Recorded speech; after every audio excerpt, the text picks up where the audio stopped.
자, 이번 이야기는 세인트님께서 시들무에 찾아와 주셨고, 오늘 직업 관련 괴담을 또 들려주시고자 이렇게 찾아와 주신 것 같은데, 어떤 이야기일지는 같이 한번 들어보도록 할게요. 여보세요? 세인트님 안녕하세요. 예, 잘 지내셨죠? 네. 혹시 오늘 이야기 중에 바깥에서 경적 소리 비슷한 게 약간 들릴 수도 있거든요. 네네네. 지금 제가 현장에서 차 안에 들어가가지고 전화를 하고 있어가지고. 아, 현장에서. 그러면 뭐 예, 거기 예. 뭐 빠따 들고 출동을 시킬까요? 어떻게 할까요? 아니요. 그런 건 아니에요. 괜찮아요? 부두다 보니까 이제 작업하는 차량들 소리가 조금 나올 수도 있는데, 최대한 지금 창문 다 닫고 조용히 하도록. 알겠습니다. 괜찮습니다. 네, 자연의 소리는 네네. 괜찮으니까요. 자, 그러면 네. 처음에 대략 어떤 직업이고 어떤 직업 괴담이다 이렇게만 얘기해 주시고 시작을 해 주시면 될 것 같습니다. 네, 알겠습니다. 바로 출발을 해볼게요. 렛츠고! 길이십니다. 세인트예요.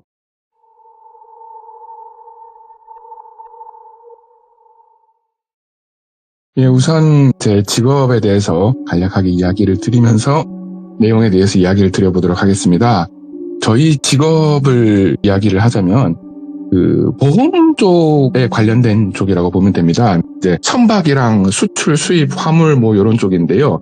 이런 쪽을 그냥으로 이야기하기는 조금 어려우니까 우리가 일반적으로 제일 많이 겪는 거는 차량 보험 쪽이잖아요. 그거를 이제 좀 비유를 들어서 얘기를 해드리겠습니다. 우리가 살면서 운전하다가 차 사고를 겪어서 보험을 부를 때도 있고, 그럼요. 고장이 나서 차 보험을 부를 때도 있지 않습니까? 그러면 우리가 흔히 보면은 보험사 직원분이 오셔가지고 이제 조사를 해서 차가 몇 대 몇 과실이고 누구 책임이고 금액이 어떻고 사고 원인이 어떻고 뭐 이런 걸 한다던가, 네. 아니면 차가 고장이 나면은 뭐 어느 정비소를 가서 고쳐드리고 금액이 어떻게 나오고 뭐 이런 걸 하잖아요. 이런 거를 저희는 이제 선박이나 항공 뭐 아니면 화물 뭐 이런 걸 대상으로 하고 있다고 생각을 하면 좀 편할 거예요. 오. 실제로는 좀 더 복잡하고 어려운 과정도 거치고 뭐 자격증도 있고 이래야 되지만은 그렇게 얘기를 드리는 거고요. 그리고 이제 그런 거를 보험사 소속으로 하는 건 아니고요. 이런 거는 이제 선박들이 그 보험을 하게 되면 사고가 이제 보험 금액이 워낙 크다 보니까 일반 보험사에서 이걸 보험을 들어주질 않아서 큰 선주들이 이제 자기들끼리 돈을 내서 개 비슷한 걸 들어요. 이런 거를 선주 상호 책임 보험이라고 하는데, 그런 데서 이제 저희 같이 자격증을 딴 사람들을 제3자로 선임을 해서 공정하게 조사를 해달라 뭐 이렇게 하는 건데, 이제 차량 보험에서도 사고가 나면 대인 보험, 대물 보험 뭐 이렇게 해가지고 분류를 하잖아요. 네. 선박 보험도 그래서 선체 보험, 화물 보험, 선원 보험 뭐 이런 식으로 나눠서 하는데, 이번에 선원 보험 관련돼서 제가 아는 분이 겪었던 이야기를 이제 해드리도록 하겠습니다. 이거는 저는 아니고 저희 업계에서 일하신 지 좀 오래된 가명을 똘비 소장님이라고 하도록 하겠습니다. 이 똘비 소장님께서 오래전에 겪었던 일화인데, 시기는 한 10몇 년 됐어요. 근데 정확하게 시기가 이제 이분이 과장에서 차장을 딱 달 때 시절이거든요. 그러다 보니까 본인은 차장으로 딱 올라가서 차장 명함은 팠는데 주변에서는 아직도 똘비 과장, 똘 과장이라고 부르던 딱 그 시절 이야기예요. 네. 근데 이분이 선원 관련해서 사고가 났다, 조사를 해달라 이래가지고 연락을 받고 어느 항구로 가게 됩니다. 선박에서 인명사고가 좀 여러 건이 동시에 일어났다고 해가지고 그거를 조사를 하러 가게 된 거예요. 선박은 좀 있다가 도착을 하게 되어 있고, 보통 그러면 저희가 정박 전부터 미리 가가지고 조사를 하거든요. 예. 그래가지고 이제 오후에 도착을 하는 선박 관련해서 이제 아침부터 가서 조사를 하는데, 이 배가 이제 한국과 터키를 왔다 갔다 하면서 화물을 수출해서 나르고 갖다 주고 하는 그런 선박이었어요. 그러다 보니까 이제 여기서 작업을 하시는 분이나 그런 분들도 다 이 배를 잘 알고 있다 보니까 미리 정보 수집차 가서 물어보는데, 하역사라고 하죠. 국내에서 그런 작업을 담당하시는 분께서 얘기를 하는 거예요. 선장님이 사고가 좀 있었는데, 그 선장님 갈 때도 예술로 갔어. 괜히 미친 사람이 아니야. 막 이렇게 얘기를 하는 거예요. 그래서 아니 그게 무슨 말이냐 이렇게 얘기를 하니까는, 그 선장님이 성격이 괴팍하고 미친 사람으로 소문이 났었다.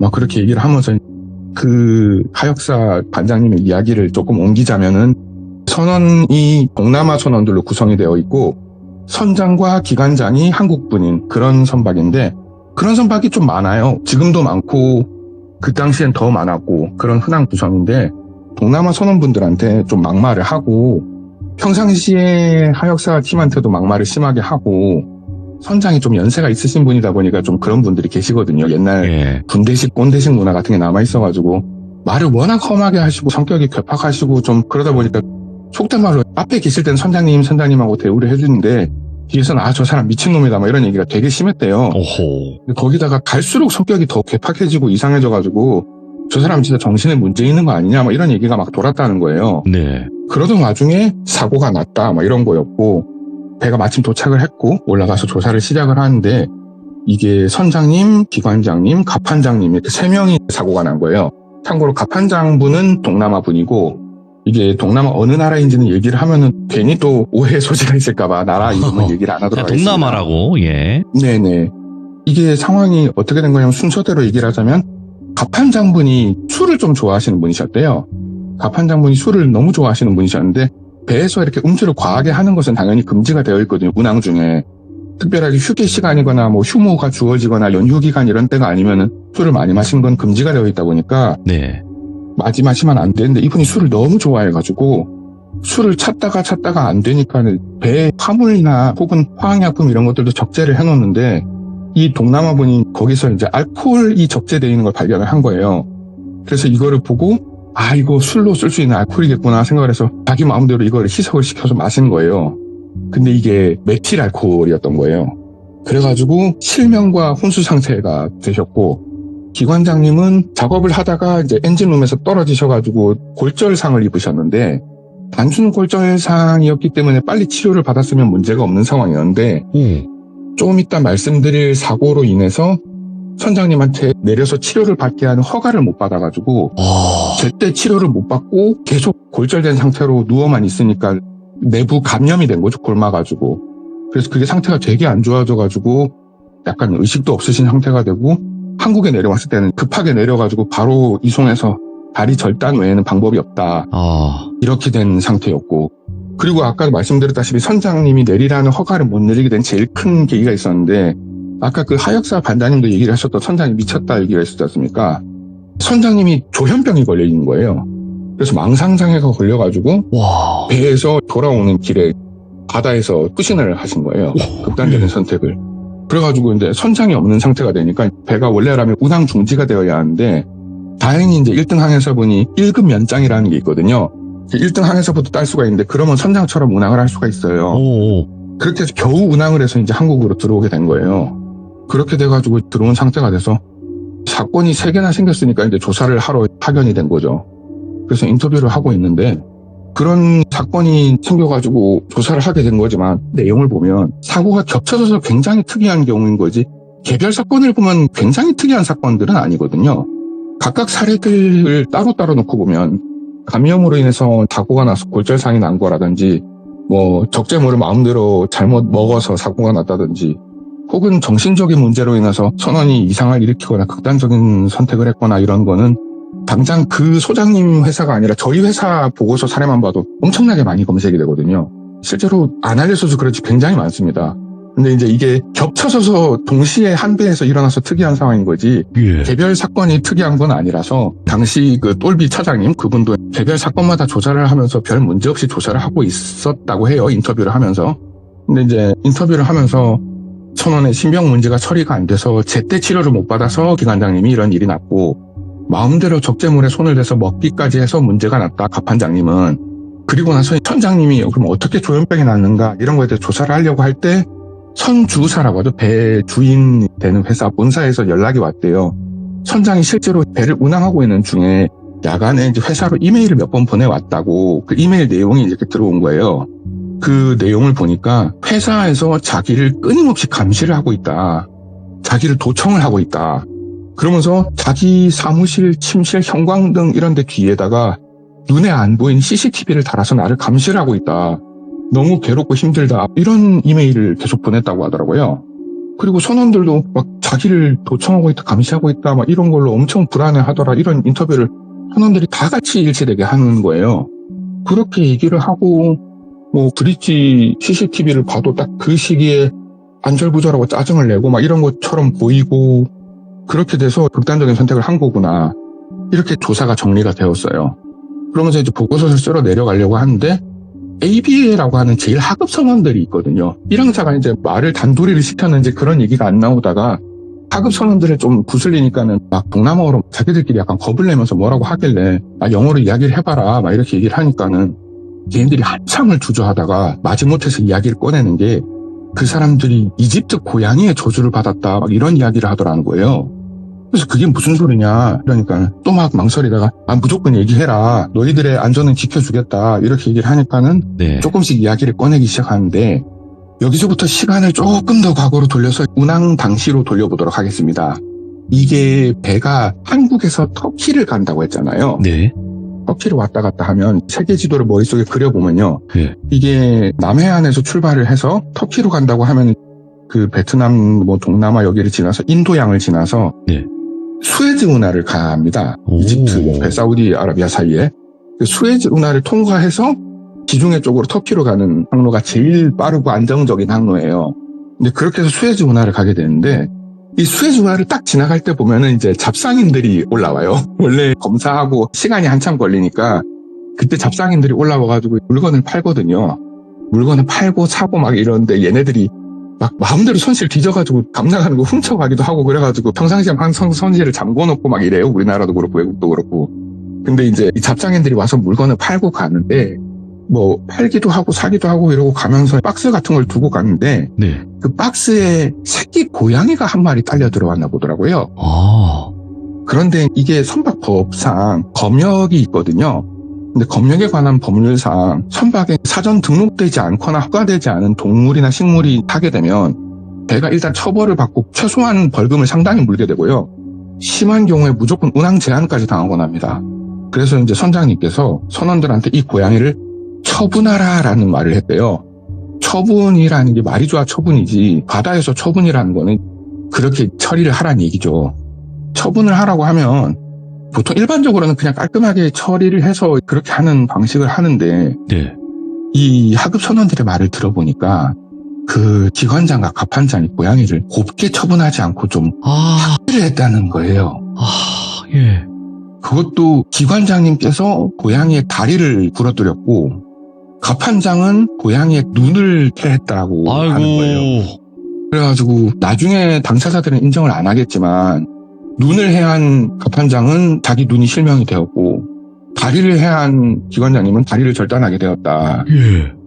그리고 그렇게 하고도 고양이가 안 죽으니까 선장이 왜 이렇게 말을 안 들어 이러면서 자기가 바다로 고양이를 던졌다는 거예요. 와.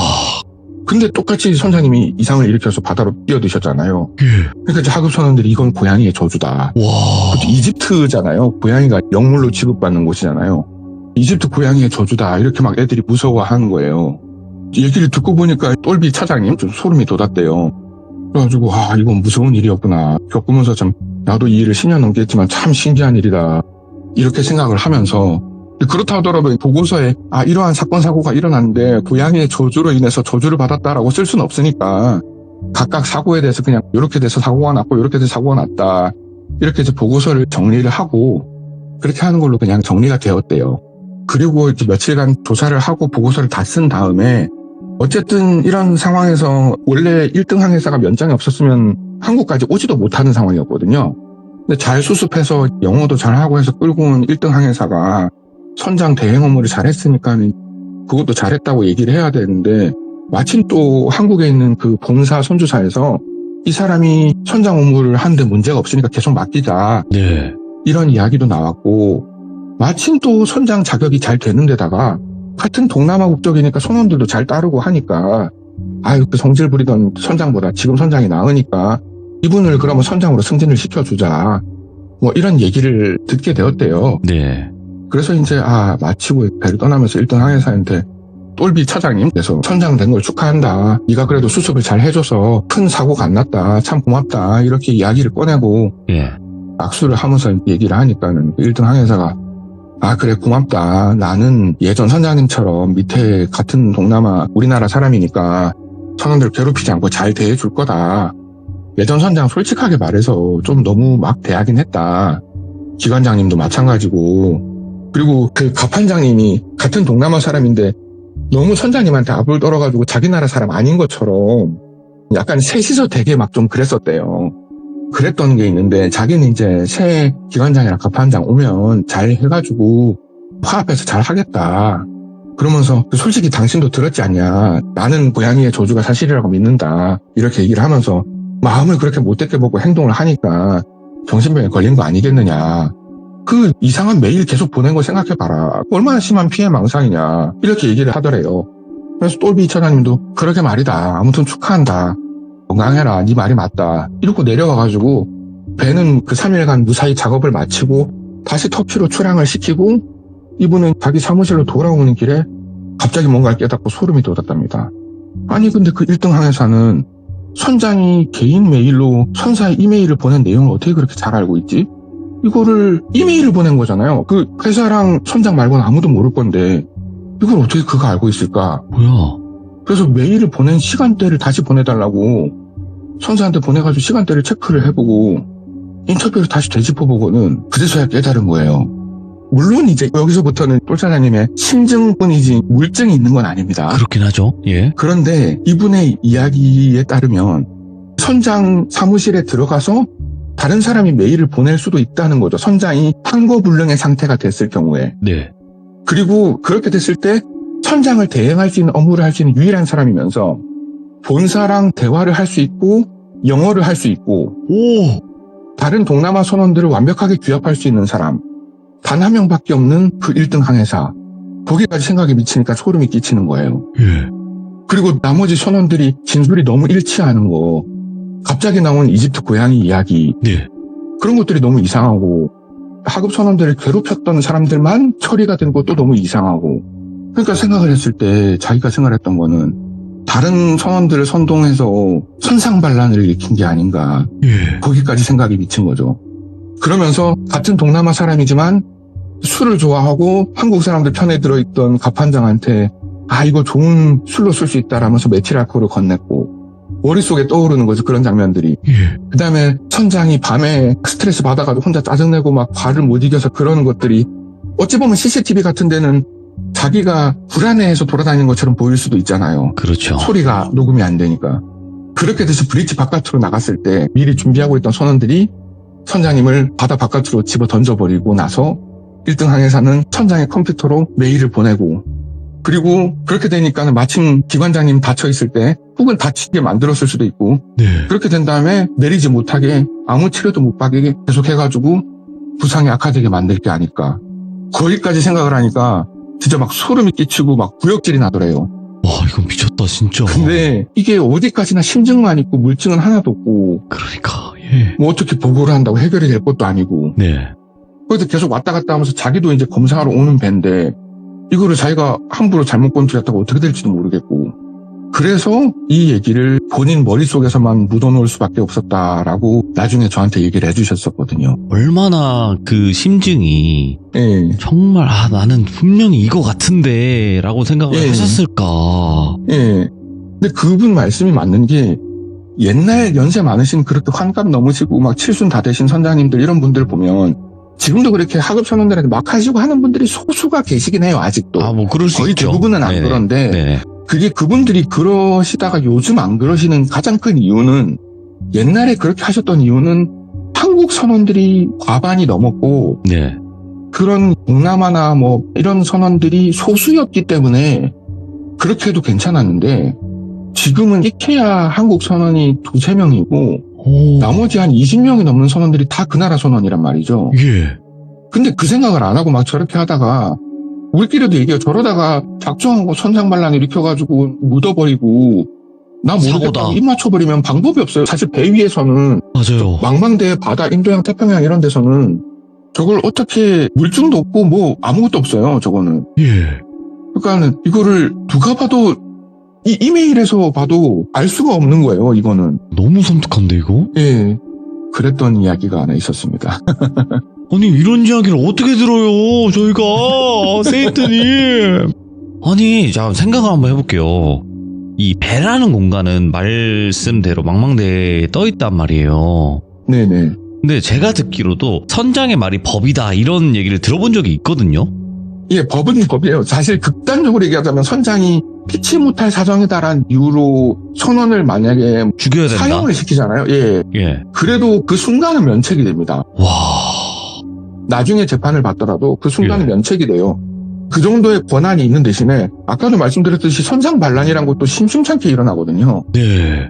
그래서 되게 참 신기한 공간이고 참고로 말씀드리자면 예전에도 저희 시들모의 선박 이야기들이 몇 번 나오긴 했지만 네. 그 배들이 다 작은 배들이었잖아요. 아, 그렇죠. 예. 보통 이제 톤수가 30톤에서 한 300톤 이하 사이 되는 배들 이야기들이 나오더라고요. 제가 말하는 배들은 거의 10,000톤에서 50,000톤 막 이런 배들이거든요. 많게는 10만 톤짜리 이런 배들이라서 아, 혹시 훨씬 크고 예. 뭐 뉴스에 나오는 그런 배들 있잖아요. 뭐 자동차 실어나르는 그런 배들도 그런 건가요? 예, 그런 배들이 이제 그 정도 톤수가 나오거든요. 저희가 검사하고 이런 배들이 그런 배들이라서 와. 홀드 5개에서 뭐 14개 막 이렇게 돼 있고 그런 배들이라서 아니, 아까 훨씬 더 먼 데를 왔다 갔다 하고 들어가는 인원이나 뭐 돈도 훨씬 비싸게 들어가고 막 그런 배들입니다. 그러니까 세인트님 맨 처음에는 한 중반까지는 그 진짜 고양이 저주인가 했어요. 뭔가 네. 영적인 이야기인가 했더니 이거 완전한 반전으로 뒤통수를 그냥 확 후려갈기는데 정신이 번쩍 드네요. 예. 와. 그러면 좀 궁금한 게 있어요, 세인트님. 예. 이런 직업괴담이 오늘로서 네. 시작인 것 뿐이지 더 있으신 거예요? 아니면 이게 끝인 거예요? 몇 개 더 있습니다. 아이고야.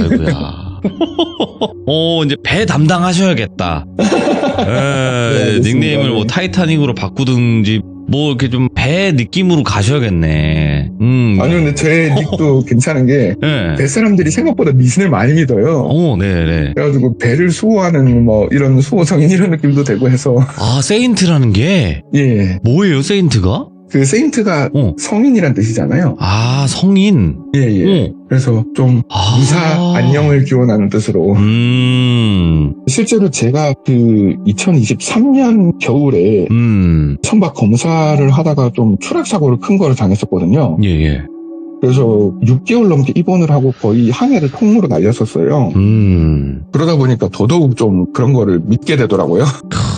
정말 평소에 베테랑이라서 10몇 년짜리 베테랑이라서 한 번도 그런 적이 없었는데 큰 사고를 겪고 나니까 더더욱 좀 더 미신이라고 그런 걸 좀 더 믿게 되더라고요. 아, 근데 생각보다 바다 쪽을 다니시는 분들, 배 타시는 분들이 미신을 믿는 게 괜히 그런 건 아니에요. 그렇죠. 예. 괜히 그런 건 아니고. 징크스 이런 거 엄청 맹신합니다. 정말로 여러 가지 일들이 많고 징크스 말 그대로 뭐 세이렌 뭐 이런 것도 있잖아요. 네네네. 그런 게 괜히 있는 말은 아닌 것 같고 오늘 세인트님께서 들려주신 정말 섬뜩한 좀 심증이었지만 너무나 섬뜩한 심증이었던 배 위에서 사건을 이야기해 주셔서 다시 한번 감사드리고 또 다음번에 또 다른 이야기로 꼭 찾아와 주시길 바라겠습니다.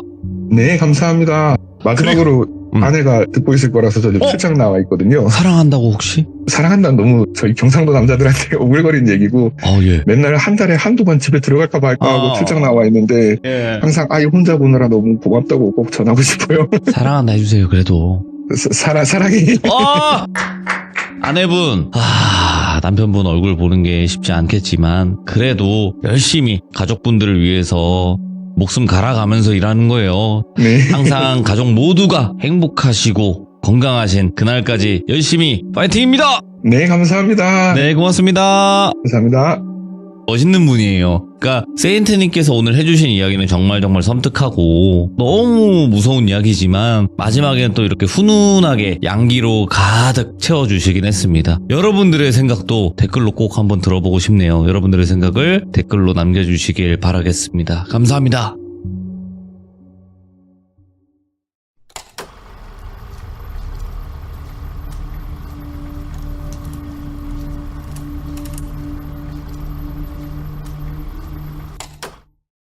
자, 이번 이야기는 시청자 세인트님께서 찾아와 주셨습니다. 오늘 세인트님의 이야기는 어떤 이야기로 펼쳐질지 같이 한번 확인을 해보도록 하겠습니다. 안녕하세요. 어이구, 세인트님. 예, 안녕하세요. 아이고, 반갑습니다. 잘 들리시나요? 네, 잘 들립니다. 아이고, 오늘 또 세인트님께서 하시고 싶은 그런 사연이 있다고 하셨어요. 네네. 오늘 사연은 그러면 바로 한번 들어보는 게 맞겠다 싶거든요, 저는. 네, 알겠습니다. 네, 그럼 바로 출발을 해보도록 하겠습니다. 렛츠가! 길이십니다. 세인트죠!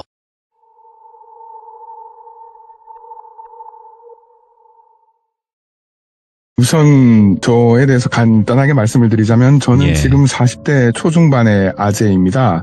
지금 살고 있는 곳은 부산이고 대학생 때 잠깐 서울에 있었던 것 빼면은 계속 부산에 쭉 살고 있는 토박이인데 제가 어릴 적에 부산에서 겪었던 일에 대해서 이야기를 해보려고 하는데요.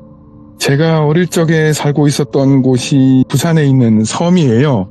아마 찾아보면 금방 아실 수 있을 건데 부산에 또 큰 섬이 하나 있습니다.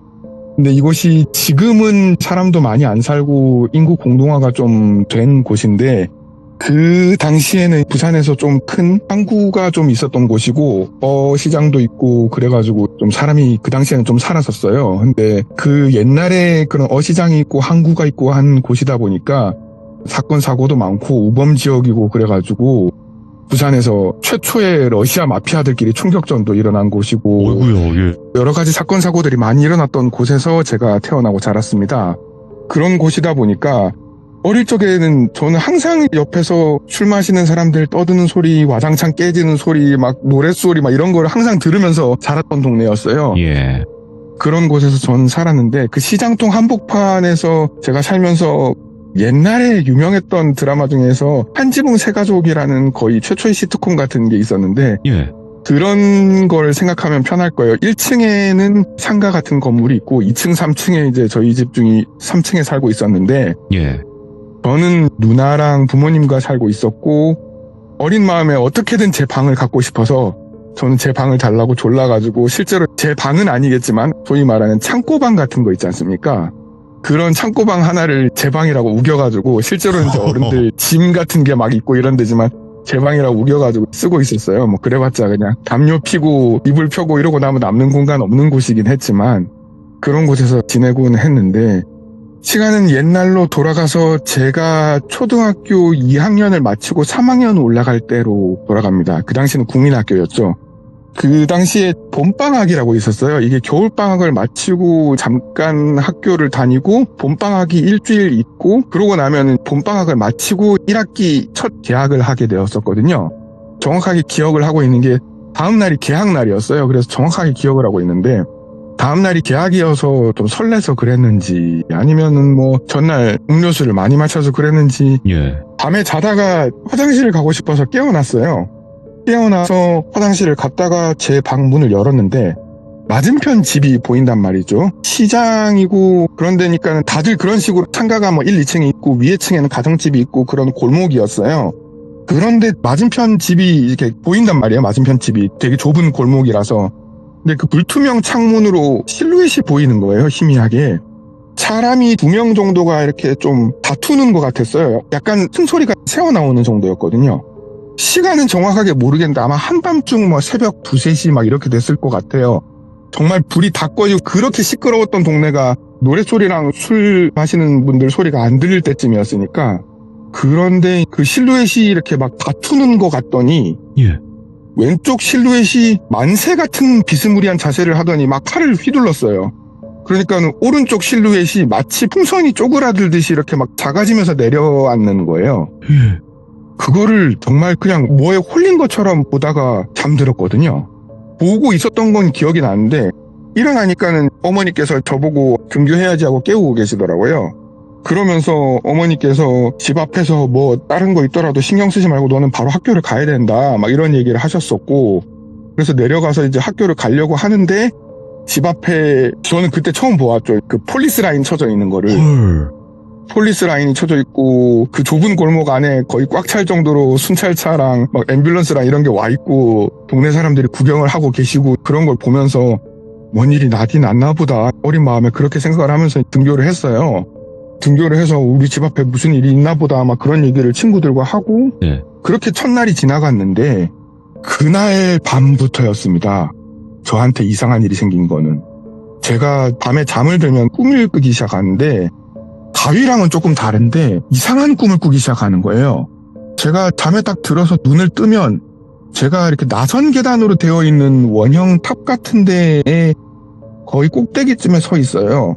그런데 제 등 뒤에 어떤 분이 계셨는데 직감적으로 저분은 어른 같은 느낌이 들어요. 예. 근데 그분이 뒤를 돌아보면은 계단 높이 때문에 맨발만 보였거든요. 약간 바람이 빠지는 듯한 소리로 그 경상도 사투리로 일로 가자, 내랑 가자 이렇게 얘기를 하시는 거예요. 예. 근데 어린 마음에 저걸 따라가면 안 되겠다는 생각이 들어요. 그래서 막 정신없이 아래로 뛰어내려가요. 계속 뒤에서 일로 가자, 해랑 가자 이렇게 막 바람 빠진 소리로 얘기를 하고 저는 죽으라고 뛰어내려가서 맨 밑에 도달을 하면은 문이 잠겨 있는 거예요. 그래서 막 열려고 하다가 뒷덜미를 딱 이렇게 잡히고 깨어나면은 몸이 녹초가 되어 있고 그거를 매일 꾸는 거예요. 단 하루도 거르지 않고. 그렇게 꾸게 되니까 이게 저의 3학년 1학기가 그냥 속된 말로 완전히 망했어요. 살도 계속 빠지고 다크서클도 커지고 정말 몸이 다 망가지는 거예요. 예. 그래서 진짜로 저희 부친께서 지금의 저랑 똑같은 직업을 갖고 계셨는데 제가 이제 선박 화물 감독을 하거나 선박 사고 조사를 하고 뭐 해외 출장도 많이 가고 뭐 그런 쪽 일을 하고 있거든요. 근데 이제 그때 부친께서 싱가포르랑 영국 출장을 되게 오래 가 계셨어요. 예. 그래서 저한테 엽서를 보내고 막 했는데 그 일이 조금 해결이 된 다음에 저한테 보내온 엽서에 지금도 집에 남아있는데 네. 인트야 네가 16kg이 되었다니 아빠는 너무 기뻐서 눈물이 날 것 같다라고 적혀있는 게 있거든요. 초등학교 3학년을 넘어서서 4학년이 되어가는 애가 16kg이면 키가 작지도 않은데 정말 실제로 상상을 해보면 정말 피골이 상접을 한 거거든요. 지금 한 15개월 된 애가 거의 10kg인데. 그쵸, 네. 예. 정말 완전히 피골이 상접을 했었어요. 잠을 못 자니까. 그래가지고 먹는 것도 제대로 못 먹고 먹으면 계속 토하고 그런 상태였거든요. 근데 이거를 부모님한테는 말씀을 못 드렸어요. 이제 아버지는 당연히 외국에 나가 계셨고 어머니한테는 말씀을 못 드렸던 게 저희 어머니는 일단 첫 번째로 독실한 카톨릭 신자시고 천주교 신자신데다가 미신 같은 걸 안 믿으세요. 이거는 또 얘기를 하자면 좀 깊은 이야기긴 한데 사정이 있어서 그런데 그러기도 한데다가 어린 마음에 이거를 부모님한테 얘기를 하면 안 될 것 같다라는 생각이 많이 들었어요. 아이고, 예. 그게 그때 제가 어렸을 때 봤던 헐리우드 영화나 이런 데 보면 그런 것들이 있었어요. 어린 마음에 무슨 외계인이라든지 뭐 괴물이라든지 이런 게 나타났는데 꼭 보면 그걸 아이들이 먼저 발견을 한단 말이죠. 맞죠. 근데 그거를 꼭 마을 뭐 헐리우드 같은 경우 주로 이제 마을 보안관 아저씨 뭐 학교 선생님 이런 분들한테 얘기를 하면 코웃음을 치면서 무시를 하는데 그러면 그런 분들이 나중에 이제 사고를 제일 먼저 당해요. 네. 저는 그게 생각이 나서 어머니한테 얘기를 하면은 당연히 어머니는 안 믿을 거고 그러면 나중에 어머니가 먼저 해코지를 당할 것 같다는 생각이 든 거예요. 그래가지고 얘기를 못했어요. 그리고 누나도 그때는 또 기숙사 생활을 하고 있어서 더더욱 말을 못했고 그래서 그냥 혼자 끙끙 앓고 있었던 거죠. 그거를 얼마나 오랫동안 됐냐면은 한 학기 내내 그렇게 됐거든요. 병원을 가도 뭐 이상도 없고 그런데 애는 잠을 자면 계속 그 상태니까 정말 안 죽은 게 용하다 싶을 정도로 몸이 망가졌었어요. 그러다가 갑자기 저희 외할머니께서 저희 어머니한테 찾아오셔가지고 그것도 나중에 듣게 된 건데 저희 집이 무조건 이사를 해야 된다라고 강력하게 주장을 하셨대요. 저희 외할머니께서는 저희 어머니랑 반대로 또 굉장히 독실한 불교 신자시거든요. 저희 외할머니는 뭐라고 해야 될까? 어떤 종교든 저렇게 믿으면 참 본받을 만하다라고 생각을 하실 만큼 베풀고 나누시고 그러시는 분이셔서 그 절에서나 동네 전체에서 굉장히 존경을 받으시는 분이셨고 그 절에서는 거의 주지스님만큼 인기가 있으셨어요. 그러신 분이셨는데 외할머니께서 꿈에 큰 스님 같은 분이 나오셔가지고는 집을 옮겨야 된다고 했다는 거예요. 그래서 어머니는 뭐 말도 안 되는 소리다 이렇게 얘기를 했는데 외할머니가 하도 강력하게 주장을 하고 그때는 저희 어머니도 너무 불안하니까 뭐라도 해봐야 되겠다 이런 생각도 드셨고 마침 이제 아버지께서 승진을 하시기도 하시고 그러셔서 이사를 가기로 했어요. 그리고 결정적으로 일단 집을 내놓아야 다른 데를 갈 수가 있잖아요. 급처가 어려운 거 아니까 외할머니께서 내가 그러면 그 집으로 들어가 살겠다. 제값을 치러주고 그렇게 얘기를 해주셔가지고 예. 이제 집을 옮길 수가 있게 된 거예요. 그래서 저는 같은 부산에 있는 좀 조용한 시내 쪽으로 이사를 가게 되었는데 그게 이제 1학기 마치는 그 방학 딱 시작하는 그때 이사를 갔거든요. 예. 이사를 간 첫날부터 그 꿈을 안 꾸는 거예요. 그러면서 순식간에 몸이 괜찮아졌어요. 그러면서 저는 괜찮아졌다 이러고 그 16kg, 17kg 이러던 몸무게가 23kg까지 순식간에 회복이 되고 예. 정상적으로 되어서 그냥 그때는 이제 그 집 때문이고 이렇다는 것도 생각을 못하고 꿈이 어쨌든 해결이 됐으니까 너무 행복하게 지내면서 해결이 된 줄 알았어요. 예. 여기서만 끝났으면 제가 여기 사연을 제보를 안 했을 건데 예. 문제는 겨울방학 때 일어나게 됩니다. 그래서 저는 이사를 가서 겨울방학까지 2학기를 아주 잘 보내게 되고, 어린아이들이 그렇듯이 기억력이라는 게 참 짧아요. 그래가지고 겨울이 되니까는 그때 고생했던 건 싹 잊고, 어쨌든 간에 태어나자마자부터 초등학교 2학년, 3학년, 1학기까지 있었던 데니까는 친구들이 보고 싶은 거예요. 그래가지고 어머니를 졸라가지고는 그 섬 동네로 다시 놀러 가고 싶다. 마침 외할머니도 계시니까 겨울방학 됐으니까 거기로 놀러 가게 해달라. 막 어머니를 졸랐어요. 그래가지고 어머니께서는 마찬가지로 뭐 제가 거기를 간다고 무슨 이상한 일이 나고 이런 미신을 믿으시고 하시는 분이 아니시니까 바로 오케이를 해주셨어요. 그래서 태워주셔가지고 외할머니 집으로 간 거죠. 예전 저희 집으로. 가자마자 너무 좋았어요. 낮에 학교 가서 친구들 만나고 신나게 놀고, 운동장 가서 놀고, 동네 가서 놀고, 그러고 와서 이제 외할머니가 차려주신 저녁 먹고, 여기까지 너무 좋았어요. 외할머니는 저녁을 차려주시고 나면 항상 그때 연속극을 보셨어요. 이 연속극을 거실에서 보실 때 저는 어린 마음에 저 예전에 있던 저 진방 제 방에서 잘게요 막 이렇게 얘기를 하고는 이불까지 들고 가지고는 거기서 펴고 잠이 딱 든 거예요. 잠이 들자마자 깨달았죠. 지금식으로 표현하자면 초등학생이 그런 표현은 그때 안 썼는데 잠이 딱 들자마자 X 됐다 딱 느꼈어요. 눈을 딱 뜨는데 몸이 너무 갑갑해서 눈을 딱 떴는데 누가 제 위에 올라타고 있는 거예요. 지금도 저는 그 얼굴을 잊을 수가 없거든요. 어떤 어른 여성분이 저를 위해서 올라타고 계셨는데 일단 입술 오른쪽 절반이 완전히 찢어져 계셨어요. 그리고 왼쪽 광대도 완전히 찢어져 계셨고, 그리고 온 얼굴이 피투성이셨어요. 그리고 목도 찢어져 계시더라고요. 그래서 바람이 새는 소리가 나왔던 거니까 엄밀하게 말하면 제가 설명을 잘 못했는데 담배 심하게 피우셔서 폐암 같은 거 많이 오신 분이 목에 이렇게 구멍 뚫린 거 있잖아요. 그런 분들 하시는 것 같은 그런 분들 목소리 톤이셨던 거예요. 그래서 그분이 어쨌든 성인 여성분이 겨우 조금씩 살찌기 시작한 초등학교 3학년, 4학년짜리를 누르고 있으니까는 꼼짝을 못 하는 거예요. 그분이 그런 내려다 보면서 첫 마디가 어디 갔다 왔어? 어디 갔다 왔어? 혼자 가기 억울해서 데려가려고 했는데 어디 갔다 왔어? 내랑 가자. 같이 가자. 그러는데 4년 동안 지겹게 들었던 그 목소리였던 거예요. 진짜 이게 제가 설명을 잘 못해서 그런데 정말 너무 무서웠거든요. 너무 무서워서 꼼짝을 못하는데 그렇게 얘기를 하더니 제 목을 조르기 시작하는데 진짜 너무 괴로운 거예요. 숨이 너무 막혀가지고 저는 그때 느꼈는데 목이 물려서 돌아가시거나 이렇게 극단적인 선택을 하실 때 매다하시는 분들이 혀를 이렇게 길게 빼고 돌아가신다고 하시잖아요. 왜 그렇게 되는지를 알겠더라고요. 저도 모르게 이게 목구멍을 조금이라도 살려고 하니까 혀가 나와요. 진짜로 저도 모르게. 숨구멍을 조금이라도 만들어야 되니까 혀가 막 밀려 나오더라고요. 그러면서 막 진짜 시야가 이렇게 바깥에서부터 검게 어두워지는 게 느껴져요. 진짜로. 이게 나중에 물어보니까는 산소가 공급이 안 돼서 그러는 거라는데 정말 그러면서 그냥 나는 이대로 죽는구나 그 생각밖에 안 들더라고요. 꼼짝을 못 하겠는데 너무 괴로워서 막 그러고 있었는데 다행히 갑자기 그 위에서 누르시던 여성분이 막 비명을 지르면서 자기 머리를 막 쥐어뜯으시는 거예요. 그래가지고 마음 같아서야 일어나가지고는 뒷방맹이를 때리면서 이것이 어디를 막 이러고 싶지만 그렇게는 못하고 계속 기침만 콜록콜록 하면서 막 정신을 못 차리고 있었어요. 그런데 누가 저를 확 잡아서 흔들어 깨우는 거예요. 외할머니셨어요. 여기서부터는 외할머니 시점으로 이야기를 드릴게요. 예? 외할머니께서 연속극을 보고 계시는데 항상 보시던 연속극이라 항상 끝까지 보시는데 갑자기 잠이 또 막 쏟아지시더라는 거예요. 그래서 TV를 보신다고 앉아 계신 채로 잠이 드셨는데 또 꿈에 큰 스님 분이 나와 계셨대요. 어떤 분인지도 몰랐는데 딱 보시는 순간 큰 스님이라는 걸 깨달을 수 있었대요. 네. 그 큰 스님께서 겨우 지난번에 얘기해줘가지고 당신 손 좀 억울하게 저승 가려는 거 구해줬더니 또 지금 붙잡혀가지고 저승 가려고 하는데 안 구하고 뭐하냐고 호통을 치시더래요. 그래서 호통을 치시면서 이렇게 죽비라고 하나 그런 걸로 내려치시는 거 있잖아요.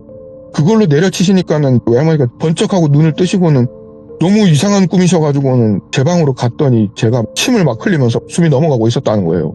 그래가지고 일단 급한 김에 붙잡고 문지르고 흔들고 막 깨우고 하다가 안 되니까는 아는 불경들을 다 외셨대요. 불경을 막 열심히 외시니까는 제가 깨어났다는 거예요. 그랬는데 너무 신기했던 거는 제 목에 진짜로 이렇게 새빨갛게 눌린 자국이 있는 거예요. 얼마나 이게 심하게 눌렸으면 그러니까. 다다음 날 되니까는 정말로 살이 까맣게 죽어서 보라색으로 막 되는 거 있잖아요. 예. 진짜로 그렇게 돼가지고 이게 정말 오래 갔거든요. 그래서 4학년 1학기 제 봄소풍 사진을 보면은 정말로 막 목티, 목 스카프 이런 거 하고 있고 다 그래요. 그때 학교에서 찍은 사진들 보면. 예. 살이 완전히 죽어가지고 그랬던 적이 있었고 이야. 여기서 저의 이야기는 일단 첫 번째로 매짐을 하고 네. 제가 나중에 2000년대 초반에 군대를 의경으로 가게 됐거든요. 오, 네. 의경으로 가게 됐는데 방범순찰대로 가게 돼서 제가 있었던 그 섬 지역에 방범순찰대로 갈 수 있게 됐어요. 네. 경찰학교 가가지고는 점수가 나와가지고 그래서 이제 뭐 138중대라고 그때는 불렀는데 지금은 이제 의경 그게 없어졌어요. 없어졌는데 네. 그때 거기로 가게 돼서 파출소 지금은 지구대로 가죠. 네. 거기서 근무를 하면서 그 자료를 찾아볼 수가 있었어요. 오, 예. 그래서 정말 혹시나 싶어서 자료를 찾아봤는데 그때 저희 집 앞에서 실제로 살인 사건이 있었고요. 아, 사건이 있었네. 예. 예, 그게 어떤 내용이었냐면은 어떤 남자분께서 약간 일용직 전전하시고 뭐 하시던 분께서 그 내연 관계에 있던 여성분이랑 말다툼이 나서 흉기로 살했다 뭐 이렇게만 나와 있더라고요. 자세한 건 안 나와 있고. 네네. 근데 저는 아마도 제가 꿈에서 봤던 그분이 피해자분이실 거라고 확신을 하고 있어요. 그러니까요. 마지막 그리고- 모습을 본 사람이니까, 세인트님이. 네, 와. 이렇게 해서 저의 이야기는 끝입니다. 세인트님께서 말씀 잘 하시는 편이시니까 훨씬 더 저희가 네. 잘 전달받지 않았을까 생각이 들고 오늘 네. 그래도 이렇게 시간 내주시는 것도 힘들어요. 사실 이게 육아 중에는 네. 네, 안 봐도 훤히 아는데 특히나 아버지의 입장으로서 참여하시기가 네. 굉장히 어려운데도 불구하고 이렇게 또 참여해 주셔서 감사드리고 오늘 허락해 주신 아내분께도 제가 너무 네. 감사하다는 말씀 드리고 싶어요. 그리고 아내분 남편분 이야기 잘 하시니까 자주 좀 허락 좀 해주세요. 예. 네. 아내분도 아내분도 아내도 네, 네. 아내도 돌빈이 완전 팬이어가지고 아, 그러니까 제가 항상 부탁드리는 집에서 겁니다. 맨날 듣거든요. 네. 네, 그래서 남편분 좀 빌릴게요. 예, 네. 아이고 오늘 감사합니다. 감사드립니다, 세인트님. 네, 감사합니다.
I